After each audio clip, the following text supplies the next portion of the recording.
সাদা শুক্তো বানানোর জন্য আগে আমি কড়াইয়ে তেল দিয়ে বড়িগুলো লাল লাল করে ভেজে তুলে রাখলাম। এবার ওই তেলের মধ্যে আমি কাঁচকলা, করলা, আলু, বেগুন, গাজর, পেঁপে সমস্ত সবজি আমি একটা একটা করে ভেজে তুলে রাখলাম। এবার সবজিগুলো ভাজা হয়ে গেলে কড়াইয়ের মধ্যে আমি আরেকটুখানি তেল দিয়ে ওই তেলের মধ্যে আমি কিছু ফোড়ন যেমন রাঁধুনি, পাঁচ ফোড়ন, তেজপাতা, শুকনো লঙ্কা ফোড়ন দিয়ে দিলাম।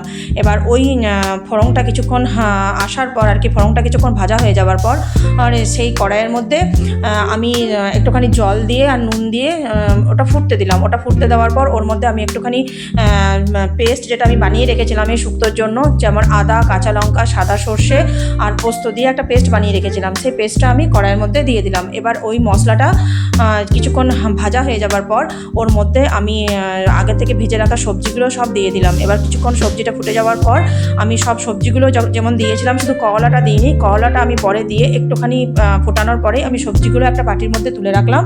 এবার ওই সবজিটার মধ্যে আমি একটুখানি গরম মশলা আর ঘি ছড়িয়ে দিয়েছি, আর যে মশলাটা ছিল সেই মশলাটার মধ্যেও আমি একটু ঘি আর গরম মশলা ছড়িয়ে রেখেছি। মশলাটা কিছুক্ষণ একটু কমে যাওয়ার পর আমি যে ভেজে সবজিটা রেখেছিলাম সেটার মধ্যে আমি মশলাটা ছড়িয়ে দিয়েছি।